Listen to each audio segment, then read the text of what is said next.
père n'avait eu que des tractions, donc j'ai passé mon enfance en traction. Et la traction m'a laissé des souvenirs fabuleux, puisque nous étions 5 enfants, et c'était la seule voiture au monde à avoir une telle place à l'arrière. Et dans la DS après, que j'ai utilisée pour mes enfants. Donc, la traction. Et puis, j'étais à Paris, au collège, avec 2 garçons dont le nom de famille était Berco. Ça doit vous dire quelque chose. Monsieur Berco. Il était alors directeur, on est en 55, il était alors directeur général de Citroën, il est devenu président en 58, quand monsieur Puiseux, si je ne dis pas de bêtises, il s'était adjoint 2 directeurs généraux, Berco et Weder. Et puis M. Puiseux s'occupant de Michelin, il a lâché la bride et c'est M. Berco qui a pris la direction générale. Il est devenu président officiellement en 58. Donc M. Berco avait ses 2 fistons à l'école Bossuet où j'étais pensionnaire à Paris, mon père étant à l'étranger, on le verra tout à l'heure pour le Maroc. Et qu'est-ce que je voyais à la sortie de l'école? Eux, ils n'étaient pas pensionnaires, ils étaient demi-pensionnaires, les fils Berco. Je voyais un chauffeur arriver avec une DS en 55-56. La DS a été commercialisée en 56, mais les premières DS ont été mises à la disposition des directeurs et de certaines personnes du personnel pour la mettre au point. Et donc j'ai vu les premières DS qui arrivaient avec le chauffeur, et là, de voir à 15 ans, cette voiture qui, dans des soufflements de vaisseau spatial, s'affaissait le long du trottoir avec des grands soupirs, surtout les voitures neuves, vous avez dû tous remarquer, non peut-être pas vous, parce que les DS que vous avez ne sont peut-être pas tout à fait neuves. Mais quand on a construit la DS, et quand on sort des voitures neuves, elles soupirent de tous les côtés. Comme si un tuyau d'échappement, par exemple, les tuyaux d'échappement, les pots d'échappement neufs, ils font plus de bruit que les tuyaux un peu encalaminés et encrassés. Donc les soupirs et les gémissements d'une DS9, c'était quelque chose de fabuleux. Donc cette voiture respirait, bougeait, c'était vraiment la soucoupe volante. Les journalistes l'ont appelée soucoupe roulante. Pour moi, c'était une soucoupe volante. Et les fils Berco étaient amenés par le chauffeur. Alors cette voiture-là, donc à 15 ans, m'a impressionné. Donc vous voyez le contexte Citroën. Et je fais l'école d'ingénieur lycée à Paris, dont je sors diplômé en 65, c'est l'Institut supérieur d'électronique. C'est par l'électronique que j'ai voulu rentrer chez Citroën. Et au pas, on le verra tout à l'heure. Donc, je vais parler de... Je donne la diapo suivante. Oui, mon entrée chez Citroën.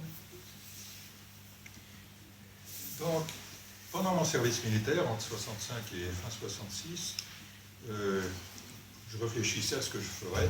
L'aérospatial, le spatial en général, les satellites géostationnaires, les avions futurs. Il ne faut pas oublier qu'on a sorti le Concorde en 69. Donc, il y avait dans les cartons de Sud Aviation à l'époque, puis de l'aérospatial, des projets fabuleux. C'était le début de la conquête spatiale. Donc, c'était un grand domaine de prédilection pour moi. Mais l'automobile était, comme je l'ai dit tout à l'heure, encore présente.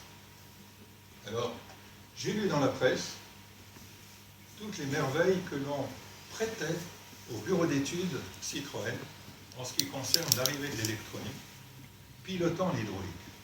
Et on y écrivait que l'électronique allait permettre à la suspension hydraulique de la DS d'effacer par prévision radar les bosses. Donc c'était fabuleux pour moi, jeune ingénieur lycée, de lire ça. L'électronique au bureau d'études mythique de la rue du Théâtre, Citroën, l'électronique serait là, était là, et on allait domestiquer l'hydraulique en prédisant, en contrôlant, pilotant. Donc j'écris chez Citroën. Et on me répond tout de suite, donc pendant mon service, venez nous voir. Donc on m'invite en septembre, j'y vais, j'étais libérable le 2 janvier 67.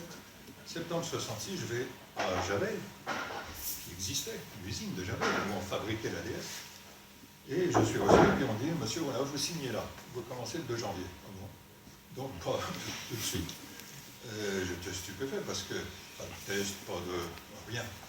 Embauché sur mon diplôme. Point final. Après, je crois avoir compris, comme je vous le disais. Donc, le 2 janvier 67, j'arrive chez Citroën, au bureau d'études, BEA, rue du Théâtre. Alors, je ne sais pas ce que ça représente pour vous que la rue du Théâtre. Ce sont des souvenirs de journalistes. Et cette rue du Théâtre, c'est encore plus mythique que l'usine de Javel. C'était le bureau d'études du père André Citroën. C'était un atelier. On n'aurait jamais osé y rentrer depuis le trottoir de la rue du Théâtre.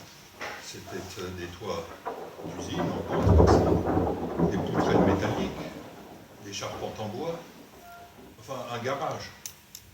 Et là, on disait le mythique BE. Bon, donc on en voilà. Et j'ai failli faire demi-tour sur le trottoir quand j'ai vu le cadre. Même en 67, pour un jeune ingénieur diplômé, rentrer dans un atelier pareil, c'était quand même un peu déroutant. Mais ce qu'il faut bien comprendre, et vous le verrez à travers mes propos, c'est l'ambiance de ce bureau d'études Citroën. C'était la créativité, l'imagination et tout un bouillonnement, un foisonnement technique très intéressant à l'intérieur. Donc, on oublie les murs extérieurs, la vie ne fait pas le moine, et on découvre à l'intérieur des hommes. Alors, des passionnés, dont vous poursuivez d'ailleurs la mémoire en étant passionné de DS. Mais alors vraiment des passionnés d'automobile et des gens très compétents et imaginatifs. Donc le premier poste qu'on m'a confié, c'est d'adapter l'injection électronique Bosch sur la DS21 prévue en 69, octobre 69. Donc là on est en janvier 67. On me dit vous faites votre valise et vous partez chez Bosch à Stuttgart avec l'ingénieur motoriste responsable du développement de ce moteur, M. Cordier. Donc M. Cordier et moi, beaucoup plus jeune, arrivant pour l'électronique, le binôme, et on avait un agent technique merveilleux, pilote-essayeur, qui mettait au point la voiture. Alors on a fait des expéditions à Stuttgart en DS, multiples et nombreuses et variées, et 2 ans après, ou 1 an et demi après, on a sorti au salon 69 l'injection électronique des Jetronic. Je voulais vous en dire un mot. Il y en a sans doute parmi vous qui ont l'injection électronique sur leur DS et qui peuvent s'intéresser éventuellement à ce système. Donc je vais essayer de ne pas être trop long pour ceux que ça n'intéresse pas vraiment. Mais c'est quand même la première voiture en France qu'il a eue pendant 2 ans seul. Renault l'a adopté 2 ans après. Donc pendant 2 ans, Citroën a été le seul à adopter l'injection électronique. Alors, une petite histoire de cette injection électronique. En fait, c'est Volkswagen qui l'a démarré 2 ans plus tôt, en 67, pour le marché USA. C'est pour les normes anti-pollution, entre autres. Citroën n'avait pas de marché USA, mais Citroën avait vu tout de suite l'intérêt de cette commande électronique pour un moteur. C'est l'absence de starter, mise en action automatique immédiate, correction altimétrique, performance, économie de carburant, pollution limitée, indépendamment du marché USA. Et Bosch a racheté une licence d'un brevet Bendix USA, qui datait des années 65, et Bosch a eu la science, je dirais, d'adapter les brevets Bendix sur l'injection électronique, vraiment dans l'esprit automobile. Bosch est un très grand équipementier automobile, sur tous les plans, batterie, démarrage alternateur, mais électronique. Pour moi, ça a été le plus grand électronicien, je dirais, de l'époque. En France, on n'avait rien en équipementier électronique. Le groupe Valeo s'est fait bien après. On avait Gégère, on avait Paris-Rhône, Dusselier, on a fait des petits allumages électroniques, mais on n'avait rien. Bosch avait déjà une toute puissance. Ils avaient des usines, non seulement de composants mécaniques ou électromécaniques, mais d'électronique. Et Bosch avait l'expérience sur la Volkswagen. Donc bien sûr, Citroën a été tout à fait rassuré en visitant les moyens de fabrication de Bosch et leur capacité à mettre au point un véhicule. Le challenge, c'était de leur confier 2 voitures, et hop, ils faisaient tout. Nous, on allait les récupérer, on essayait avec eux en Allemagne. Voilà. Mais nos ingénieurs motoristes avaient quand même du travail, parce que c'est eux qui étaient responsables de la courbe des moteurs. les courbes de puissance en fonction de la charge, de régler la consommation de carburant au bord moteur. Donc il y avait énormément de simulations au bord moteur. Tous les réglages de paramètres des courbes se faisaient avec l'avance à l'allumage, etc., se faisaient au bord moteur. Et il y avait énormément d'essais routiers parce qu'on ne pouvait pas tout faire au bord moteur. Il y a la voiture quand même. Et nous, on faisait énormément d'essais en France et on avait la chance d'en faire avec Bosch sur des autoroutes en construction, ce qui nous permettait de frôler les 200 km/h sans danger sur des routes non ouvertes au public. C'était le point fort de l'Allemagne, on n'avait pas l'équivalent en France. D'abord, les autoroutes n'existaient pas, pratiquement. On a fait Paris-Avallon dans ces années-là. 200 km, ça a été la première autoroute qui offrait 200 km d'affilée. On avait des petits bouts. Et j'en dirai un mot pour la DS21, justement, qui s'est illustrée entre Paris et Avallon. Donc, cette injection qui existait, il a quand même fallu la mettre au point sur la DS. Alors, rapidement, je vous présente quand même le schéma de l'injection dite D-Jetronic. Pourquoi D? Ça n'a rien à voir avec la DS. D, c'est l'allemand Druck. D comme pression. Druck comme pression. Après, je le dis tout de suite pour ne pas l'oublier, pour ceux qui ont suivi les évolutions techniques, il y avait en parallèle le K-Jetronic, qui était mécanique. J'ai oublié la signification de la lettre K. Et Peugeot a eu du K-Jetronic. Le K-Jetronic sans électronique, ou presque pas, était monté sur pas mal de voitures. Et nous, après le D, on est passé au L-Jetronic sur l'ACX. Le L, c'est L comme Luft. Luft, c'est l'air, débit d'air. L'ACX avait un débitmètre et non pas un capteur de pression comme la DS. Donc je reviens en D-Jetronic, calculateur analogique, qui est là-haut, et un circuit d'essence alimenté sous pression, donc la pompe à essence, le filtre, régulateur de pression, et l'alimentation des injecteurs dans la tubulo d'admission en amont des soupapes d'admission. Donc c'est très important, c'est l'injection indirecte. Voilà pour le circuit d'essence. Le calculateur reçoit des informations, on va y revenir, et envoie un ordre à un injecteur, à chaque injecteur, qui sont commandés par deux. C'est deux groupes de deux. Donc il faut savoir que deux injecteurs crachent en même temps dans la tubulo d'admission. Et ensuite les deux autres. Ça n'a aucune incidence sur le fonctionnement. Comme c'est de l'injection indirecte, ça ruisselle sur les tubules et la soupape avale le mélange air-essence. Je vais vous poser une question à ce sujet, parce que ça me turlupine depuis un petit moment. Oui. Ça a été un choix économique de faire du semi-séquentiel plutôt que du séquentiel, c'est-à-dire par groupe de deux plutôt que chaque injecteur allumé. C'est par économie? Tout à fait. Dans le calculateur électronique, vous voyez là-haut, ce sont des ailettes de refroidissement. Oui, oui. Il fallait mettre des transistors de puissance. Et on était en 69. Bosch l'avait sorti en 67. On n'était quand même pas très calé dans le développement fiable de transistors de puissance. Donc, ça avait un coût énorme. C'était le point sensible du calculateur, le transistor de puissance.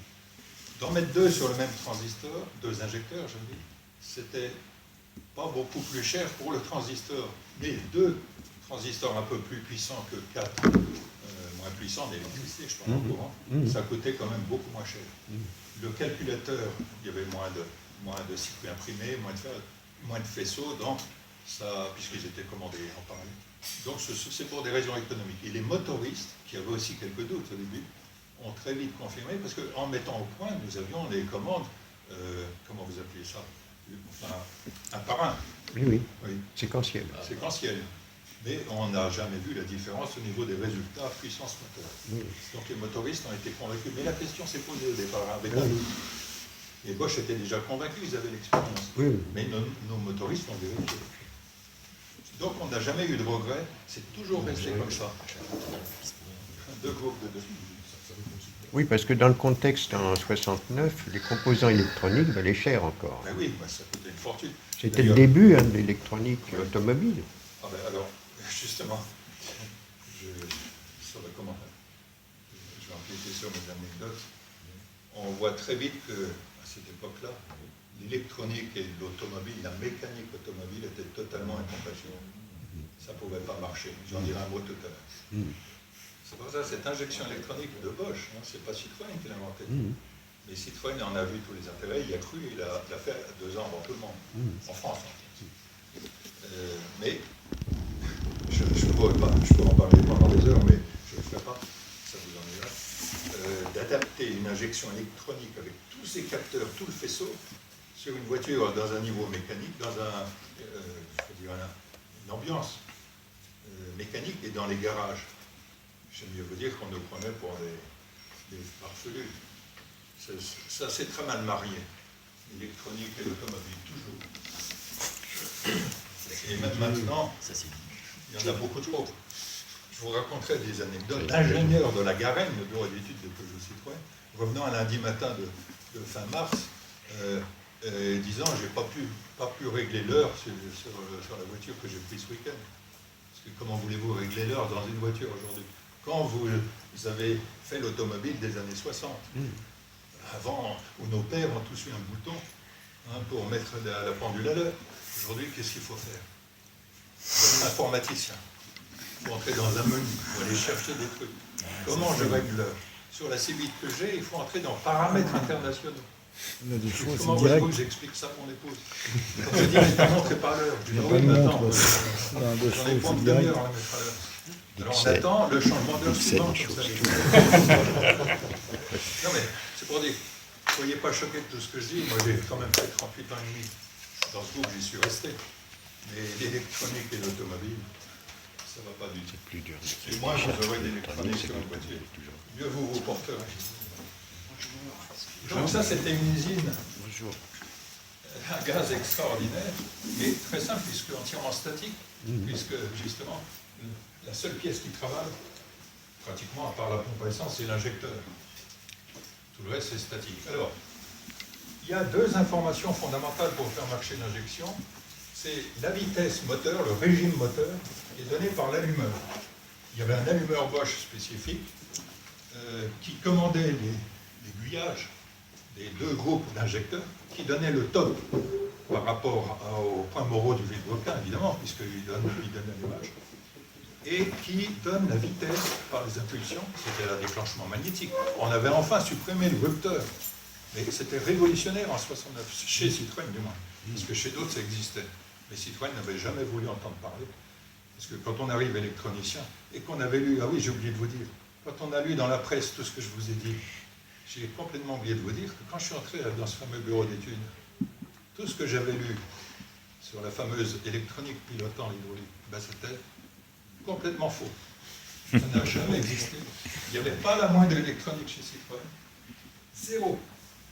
Je suis au bureau d'études le premier ingénieur à être entré. Je parle de l'étude produit, l'étude de la voiture. Je ne parle pas des essais, des machines, les équipements d'essai. Je parle de système électronique embarqué. Le DG-tronic a été le premier. Et pendant des années, sortant de l'ICEP, on peut regarder les annuaires des anciens élèves des promos 65 et autres. Pendant, je crois, près de 10 ans, ou pas loin, il n'y avait aucun ingénieur ICEP, par exemple, chez Citroën. Aucun. Après, il y en a eu chez Renault, etc. Donc, l'électronique et l'automobile. Donc, ce qu'on racontait était complètement faux. Alors, donc, enfin, un allumeur moderne avec déclenchement magnétique. Et la pression, sonde de pression, c'est la charge du moteur. C'est un peu le poumon du système, un organe très sensible qui prend la pression absolue dans la tubulure d'admission. Donc, c'est 2 paramètres combinés. Régime moteur et pression absolue dans la tubulure d'admission, ça détermine ici un créneau d'injection, un temps d'injection. Et ce temps d'injection est corrigé par un tas de paramètres. Je ne vais pas m'étendre dessus, il y a la température, il y a la position, enfin, la vitesse du papillon, sachant que quand on lève le pied, on coupe l'injection au-dessus d'un certain régime, c'est le contacteur papillon. Il y a des commandes d'air additionnelles, il y a un injecteur de départ à froid, et il crache de l'essence dans la tubulure en dessous d'une certaine température. Donc il y a des centres de température d'air, d'eau, il y a l'enrichisseur de pleine charge. Ça marche en pression. Quand on cherche à augmenter la charge, on arrive à un certain niveau, il y a un seuil, la capsule commute, et elle envoie un ordre au calculateur qui agrandit le temps d'injection. Les temps d'injection varient de 1 à 10 millisecondes. 10 millisecondes, c'est le maxi dans un cycle moteur à 6000 tours. 9,6. Mais on pouvait artificiellement, avec tous les enrichissements, faire un temps plus long. Après, c'est simplement l'aiguillage de l'allumeur qui limitait, par le régime du moteur, qui limitait la longueur du créneau. Voilà, donc je ne veux pas être trop long, mais dans les questions-réponses tout à l'heure, ceux que ça intéresse pourront poser des questions. Alors, il existe des articles remarquables que j'ai trouvés remarquables. Moi, pendant 30 ans, après l'injection, je m'en suis plus jamais occupé. Je ne l'ai pas complètement oublié. Ça m'est revenu quand Michel m'a sollicité pour la conférence. Mais je suis allé sur Internet. Et j'ai été frappé de voir tout ce qui existait sur l'injection sous schéma par exemple. Et les textes qui existent. Alors je vous signale comment il s'appelle, le bonhomme qui écrit, j'ai oublié. Voilà, il y a d'excellents articles complets sur l'injection de la liaison 21. C'est un certain BK23. On trouve ça sur les sites. J'ai sorti tout ça. Et c'est pas faux. Je l'ai lu.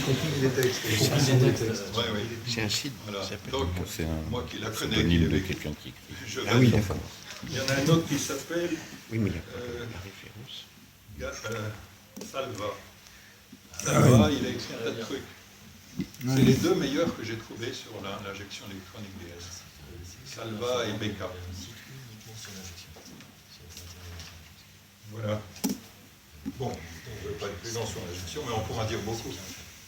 Mais je vais voir dans mes chapitres, pour vous parler un peu des essais et de la mise au point, mais je vais voir ce que j'ai prévu.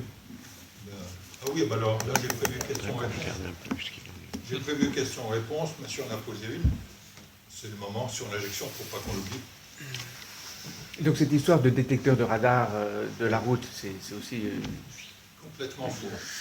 Je ne sais pas où les journalistes ont inventé ça. Alors, je ne dirais pas que je suis entré par erreur chez Citroën.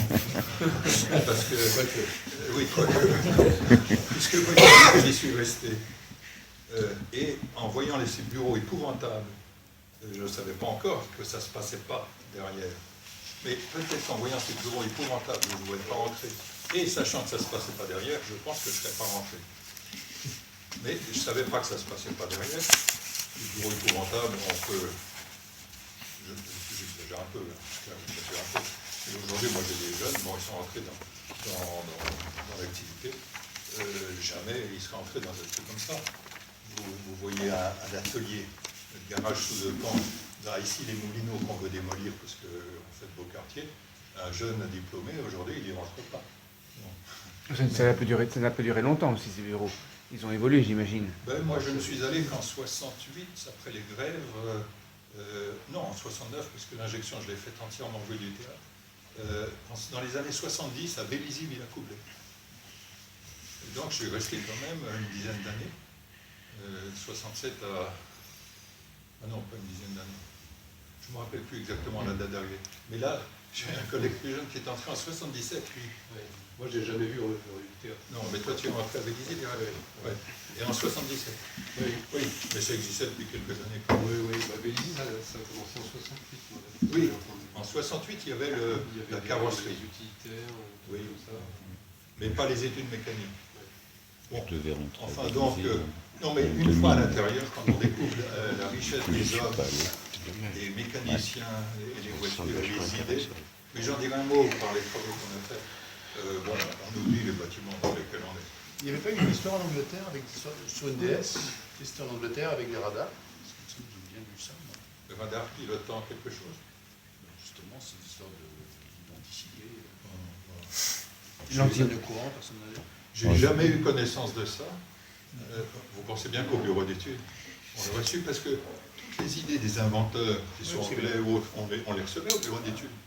Dieu sait si on a eu des propositions. Comme l'antiroulite, par exemple. Ah non, l'antirouille, je vais vous en parler.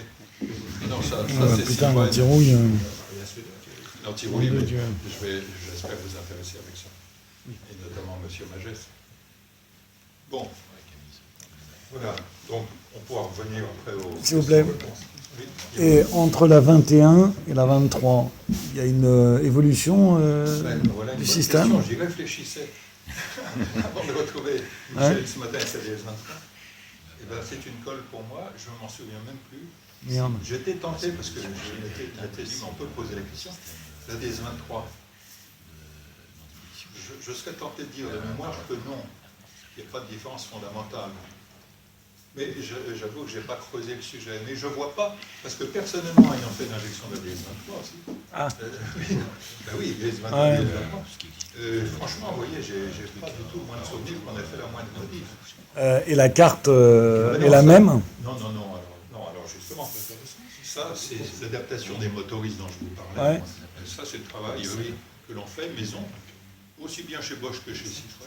C'est les motoristes au bon moteur. Et après, sur route, c'est de cartographier, mais en analogique. Et on fait un réseau de courbes Ouais. en fonction de la charge. D'accord. Et puis la conso spécifique. Et donc la caractéristique de la DS23 est très différente de celle de la DS21. Les calculateurs, mais ça marchera à mon avis. Un calculateur sera interchangeable, mais ça ne vous donnera pas forcément l'optimum. Donc j'y avais pensé à cette question. Excusez-moi de la poser. Voilà. Alors, à la fin, on a mis la sonde dans l'échappement pour ramener l'information à la richesse, en travaillant en richesse 1, le mélange stoichiométrique. Alors que là, au début, en analogique, on adoptait la richesse en fonction des courbes de charge. Mais il n'y avait pas de contre-réaction anti-pollution. Mais après, avec l'anti-pollution, on s'est mis en richesse 1.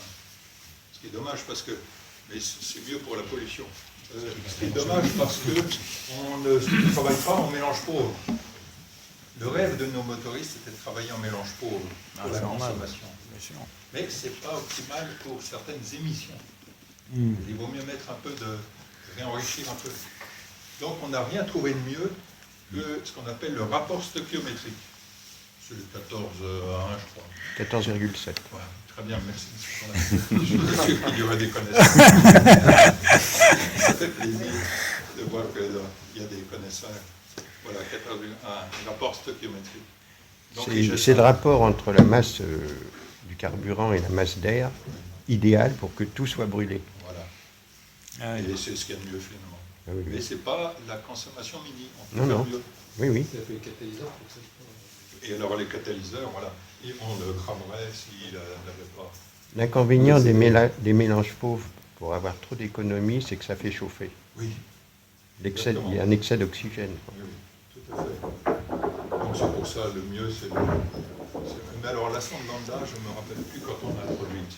Sincèrement, j'ai des oublis aussi après 40 ans, un peu plus. Voilà. Bon. Mais de toute façon, on pourra Merci. Oui, j'ai fait pour mes cours, là, que je faisais au club, j'ai fait une cartographie en 3 dimensions, mais que j'ai linéarisée, parce qu'en fait, c'est des courbes. Oui. Mais là, j'ai un peu simplifié, mais vous avez ici la cartographie sur 3 axes. Donc, il y a la vitesse, il y a la pression dans la tubulure, et il y a le temps d'injection, qui est le résultat de centaines ou de milliers d'essais. On doit se trouver sur ces points-là. Et vous avez des zones de temps d'injection en fonction des pressions dans la centre de pression et de la vitesse du moteur. Alors pour ceux que ça intéresse. Donc ce qui fait que dans la 23 par rapport à la 21, la cartographie n'est pas tout à fait la même. Voilà, c'est ce que je disais tout à l'heure. Ça ne se joue qu'à ce niveau. Entre la 23 et la SM. Tout à fait. Voilà pour l'injection. Donc, comme je vous l'ai dit, j'ai été finalement embauché. J'ai été embauché pour ça, non pas pour les radars et l'électronique embarquée. Et je me suis très vite aperçu l'électronique, tout le monde, au moins chez Citroën, je ne veux pas généraliser puisque mon expérience c'est Citroën, mais on a le droit d'extrapoler parce que les constructeurs, restons français, se ressemblent et on se voyait beaucoup.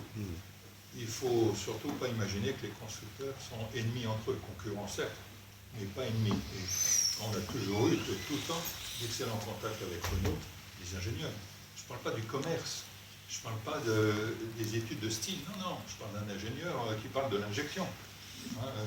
On s'en fiche des états d'âme sur le commerce ou sur le style, non, on parle de l'injection. Enfin, on a un os à manger, c'est technique, et on s'entend bien. Et on participe à des séminaires UTAC, par exemple, l'UTAC c'est l'évaluation commune, il y a des réunions techniques, on fait des choses ensemble, eux aussi. Donc les ingénieurs de l'automobile, je parle d'études, ils se connaissent, ils se parlent, ils échangent. Si on a du temps, tout à l'heure, je vous parlerai du multiplexage, les ennuis du Renault en régulateur de vitesse. Voilà, bien, je glisse une petite brique. Les amis de Renault, avec les régulateurs de vitesse de Renault. Bon, j'espère qu'il n'y a pas de fanatiques de Renault dans la salle. Mais je pense non. Alors, donc, l'électronique, ça se mariait très mal. On avait eu tous ces capteurs. Les DS arrivaient, injection, je parle de l'injection. Ça ne marche pas. Ah, c'est l'électronique. C'était évident, on mettait un truc nouveau avec une boîte noire, boîte fermée, un calculateur électronique. C'était l'horreur. Donc, l'injection ne marche pas, c'est la boîte noire, c'est le calculateur. Donc, heureusement, Bosch avait mis au point avant tout le monde, la valise, l'outil de diagnostic. On débranchait le calculateur qui est, alors il est au-dessus des pieds du passager dans la DS. Je m'en fais plus, voilà. Ouais. Il n'a pas changé de place. C'est là. Alors il fallait aller déposer l'habillage, le calculateur. Ouais. On notait le gros peigne, il y avait un gros connecteur à 22 voies ou 25, je ne sais plus combien. Et on mettait l'outil de diagnostic Bosch. Et ça permettait de contrôler tous les périphériques, sauf le calculateur, puisqu'on avait tous les fils. La continuité de la sonde de pression, pas son signal évidemment, mais la sonde de pression c'est un bobinage. Les interrupteurs, les thermocontacts, tout. Et on voyait si tout était bon. Alors souvent, un thermocontact ne marchait pas, etc. Ou un câblage, c'est souvent de la connectique. Quand tout était bon, il n'y avait plus que le calculateur. Ou le circuit d'essence. Ou les bougies, parce que les tests traditionnels de tout bon mécanicien, mon moteur ne démarre pas, par exemple, est-ce que l'essence arrive, est-ce que l'allumage arrive? Ça, c'est le débat. Bon. Mais le calculateur, c'était la bête noire. On nous a même ramené. Alors les directeurs, au début, ils étaient, comment dire, ils voulaient dépanner leurs amis, et au bureau d'études, on recevait toujours les DS des amis des directeurs. Ah, il faut s'en occuper, on avait d'autres choses à faire. Mais non, le patron a dit, il a son meilleur ami, sa DS ne va pas, son DS a action, on nous l'amenait rue du théâtre, et il fallait se pencher sur le problème pour résoudre la question. Alors, on avait un atelier rue de Roumel où on recevait toutes les voitures, c'était à 1 km de la rue du théâtre, comme tout le 15e était Citroën. Et c'est là qu'on travaillait l'injection et les voitures. Et alors un jour, c'était le plus gros casse-tête pour moi, la voiture d'un ami d'un directeur, avec beaucoup de sérieux, le grand directeur nous dit « Le calculateur est brouillon ». Alors imaginez un calculateur de DS21, DS23, dans l'habitacle au-dessus des pieds, calculateur brouillon. Bon, alors on nous donne la voiture, calculateur brouillon. Aucun outil de diagnostic ne contrôle un calculateur brouillon. Donc on était là, la DS tournait, tout marchait. On écoute, à l'époque on était relativement jeune, donc on entendait encore un peu. Pas de calculateur brouillon. Bon, on essaye, puisqu'on avait des agents techniques essayants, des champions de la conduite.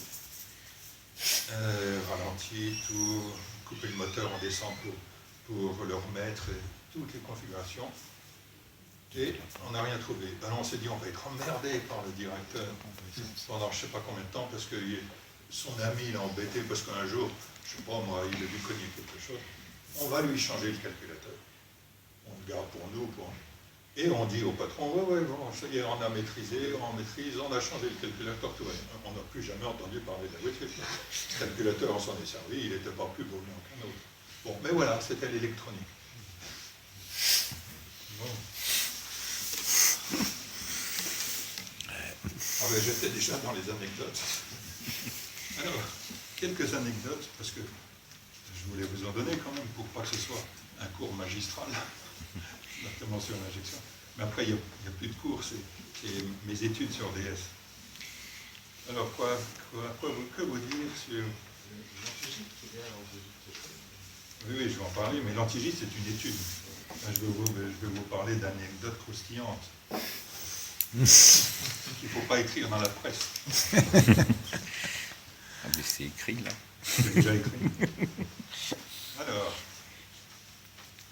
en plus de toutes mes surprises en arrivant au bureau d'études Citroën, premier contact avec qui?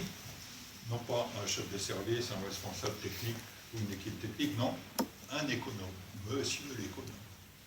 Rappelez-vous le passé de Citroën, en 1935, le pauvre André Citroën, ben oui, il est mort dès 1935.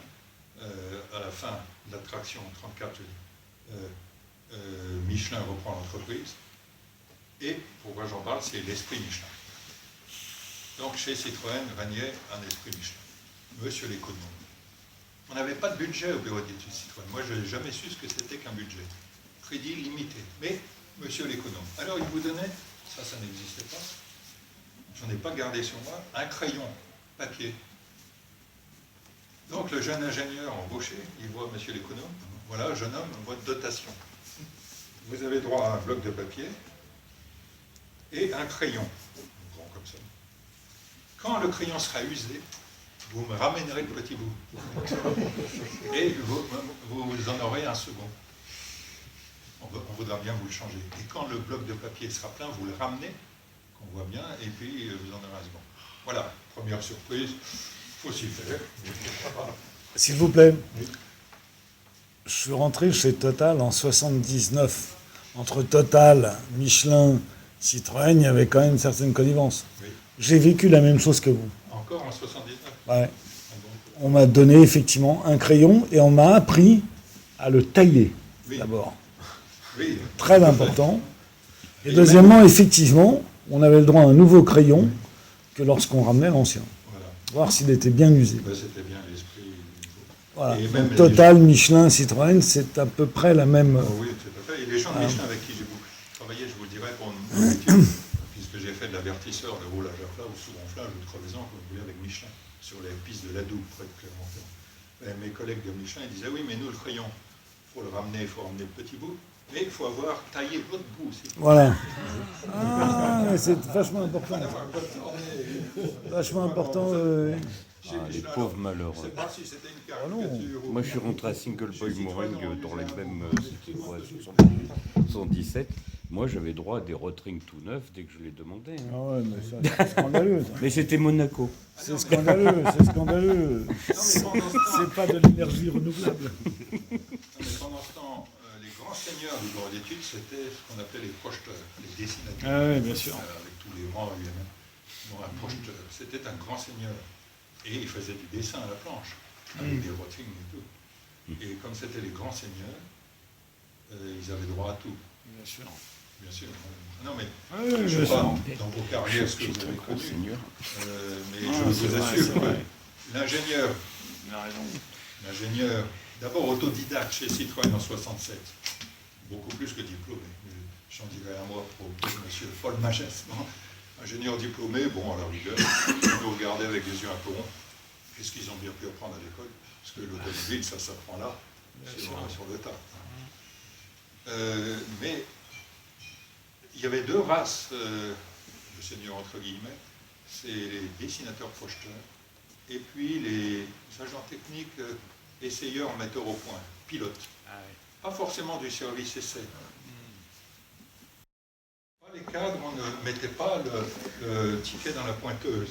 Mais le gardien était obligé de nous arrêter, on avait des badges et tout. Le gardien, il nous demandait la présentation du badge, à l'heure. Parce qu'il fallait être à l'heure. Ça, c'était vraiment indispensable. On n'avait pas le droit d'imaginer de ne pas être à l'heure. On ne pointait pas, mais il fallait. Alors, ce qui se passe quand on n'était pas à l'heure, c'est qu'on était pointé. Le gardien, vous du théâtre, il prenait la carte, il écrivait, il faisait un mot pour la direction du personnel. Bon. Et si on ne lui présentait pas la carte, là, on n'était pas nombreux aux études au bureau du théâtre. Et les gardiens ne changeaient pas. On se connaissait parfaitement. Et le matin, moi j'étais un peu cabochard parfois. J'en avais marre de lui présenter ma carte, je passe. Alors il m'interpelle, il dit « Eh, monsieur de Framaville, on se connaissait bien, tous. Vous ne m'avez pas présenté votre carte. » Je dis « Ben, voyez, vous me connaissez, vous savez qui je suis quand même. »« Ah non, non, non, il faut présenter la carte. » Bien, monsieur. Et alors, pour mettre au point l'injection, j'allais à Lourmel, comme je vous le disais, faire les départs à froid, on stockait la voiture la nuit, le matin, départ à froid, courement, enregistrement, tout. Et j'allais à pied, rue du Théâtre, où l'agent technique me déposait rue du Théâtre, mais bien après l'heure. Et je passe devant le gardien. Et là, impossible d'entrer. Monsieur, vous êtes en retard. Ah, je suis en retard. Ah oui, il est 9h, on commence à 7h30. Oui, mais vous devez demander à votre collègue à Lourmel à quelle heure j'ai pointé. Ah non, non, mais moi je ne veux pas le savoir. La prise du boulot rue du Théâtre, c'est 7h30. Je dis, oui, mais moi, monsieur, je vous dis que je prends mon boulot rue Lourmel. Ah, téléphonique. Non, non, non, alors je fais un mot et tout. Alors, c'était le genre d'exaspération permanente avec des gardiens d'un niveau relativement limité. Et alors, encore une fois, parce que je me mets à la place de mes jeunes gens, j'ai élevé deux jeunes gens qui ont fait qui ont passé des diplômes aussi, qui sont entrés dans. De raconter ça à nos enfants, je dis oui, mais c'était encore le Moyen-Âge de l'industrie. Alors, au niveau études-essais, des choses plus intéressantes. Vous arrivez chez Citroën au bureau d'études, où, heureusement, c'est ça qui est passionnant, on ne fait pas qu'étudier, on essaye, avec l'assistance de toutes les personnes et les compétences. Mais on conduit.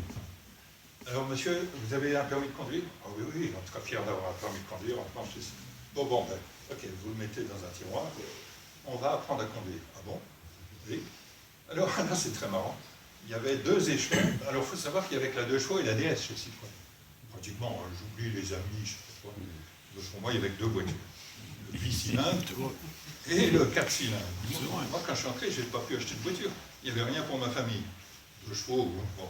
Okay, si. Et puis, DS. La DS, on n'y avait pas accès en tant que jeune ingénieur. Et les voitures, quand même, inaccessibles. Bon. Et là, vous rouliez dans une Renault? Non. Ah non, on n'avait pas le droit. Non, si personne ne le voyait. Et t'es Non, brûlé si je tout pense de à suite. Vélizy, rue du Théâtre, on se débrouillait pour stationner où on voulait. Donc on pouvait avoir la voiture qu'on voulait. Mais Vélizy, par exemple, je me tourne vers mon collègue plus jeune, même le stationnement extérieur, il était recommandé d'avoir une Citroën. Et les gardiens faisaient le tour pour quand même noter les voitures qui n'étaient pas Citroën. Et bien sûr, à l'intérieur, on rentrait que si on avait une Citroën. Ou après une Peugeot. Bon, Peugeot, Citroën. Alors, donc, premier niveau, premier permis de conduire que vous allez passer.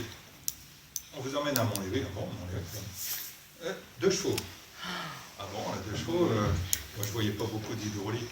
Parce que je pensais, ou d'électronique, je pensais toujours à ma mission électronique sur la V21. Et puis, ayant lu des choses dans le que je n'ai pas vérifiées, personnellement, j'avais quelques idées. Et 2 chevaux. Ben oui, monsieur, pour aller à Javel, entre la rue du Théâtre et Javel, il faut une voiture de liaison. On vous fournit des 2 chevaux de service. Il faut un permis. Ah bon, on passe le permis de chevaux. Bon, très bien. Bon, ok, permis de chevaux, ça fait un premier permis. Ça s'appelle le permis de liaison. Ensuite, pour étudier et essayer, la DS, là, ça devient plus intéressant. Alors, apprendre à conduire sur le circuit routier de Montlhéry, dont certains d'entre vous ont pu le revoir. Samedi dernier. Samedi dernier, oui. Je ne parle pas que de la note vitesse, mais du routier. Ouais. Et on apprenait à conduire la DS. Alors là, j'aime mieux vous dire qu'on était très contents qu'on nous dise votre permis, vous le laissez de côté, parce qu'on s'en fiche, c'est un droit d'accéder à une formation de conducteur, maison. Donc il faut beaucoup d'humilité, mais on s'aperçoit très vite, quand vous êtes dans une DS, conduit sur le routier avec un essayeur professionnel, vous dites, oui, bah, là ils ont raison, j'ai jamais conduit de ma vie. Parce qu'avec une DS, dans les virages, pourquoi il s'appelle le virage du gendarme? Parce qu'un gendarme s'est craché. Tous les virages, si vous regardez la topographie du circuit routier de Montlhéry, portent le nom d'une victime. Tous. Donc, vous arrivez dans le virage du gendarme, sans connaître le rayon de courbure, le gendarme il s'est craché lui. Donc moi j'ai vu les essayeurs faire tourner une DS, et j'en dirai un mot tout à l'heure, parce que la DS est mythique, mais peut-être quelques défauts, je me permettrai d'en dire un mot tout à l'heure. Faire tourner une DS qui demande qu'à aller en ligne droite, dans un virage comme ça, il n'y a pas plus sous-vireur qu'une DS. Bon. Donc arriver en freinant et en voulant tourner par la droite, c'est pratiquement impossible si on n'est pas un bon pilote avec une DS, on se retrouve, on va tout droit. Bon. Je parle de certaines vitesses et certaines façons de conduire. Donc j'ai vu des pilotes essayeurs arriver à se mettre, et je parlerai des rallyes, les fameux rallyes de la DS tout à l'heure, qui arrivaient à se mettre en travers pour prendre le virage en travers comme une les Mini Cooper qu'on voyait au rallye de Monte-Carlo, quand elles ont balayé les DS. Donc c'était très utile d'apprendre à conduire. Moyennant quoi, si on était apte, on recevait le permis de conduire études d'essai. Mais on n'avait pas droit aux 200 km/h qui ont été créés avec la SM. Jusque-là, on n'atteignait pas les 200 à l'heure, officiellement. Je parle sur les voitures de série. Donc, on avait le permis études-essai sans limitation de vitesse. Quand on a sorti la SM en 70, là, c'était une autre affaire. Il fallait rouler à 220 à l'heure. Donc, le troisième permis, le permis SM. Voilà. Alors, un mot sur la fabrication de vos voitures, la DS à Javel. Ça aussi, ça a été une surprise effroyable sur la qualité de fabrication des DS à Javel. Alors, c'est comme le bureau d'études de la rue du Cap. Il faut vous imaginer que cette usine de Javel avait dû construire des tractions. Alors, c'est trop vieux pour moi, je ne m'en rappelle plus, mais je pense que oui. Enfin, c'était l'usine d'André Citroën. Elle fabriquait des DS, mais il fallait voir dans quelles conditions. Et il y avait une chaîne à l'époque, ça ne s'appelait pas la ligne, c'était la chaîne. Et pourquoi je devais aller souvent sur la chaîne des DS? À cause de l'injection. Il y avait la direction du contrôle central qui m'appelait aux études, rue des Théâtres. Venez vite, il y a des DS en rade où ça ne démarre pas. Et tout. Alors il fallait constamment, au début, il fallait apprendre à tout le personnel cette injection, comment ça se montait, comment on la vérifiait, le faisceau, parce que les faisceaux automobiles, on avait des kilomètres de câbles. Hein.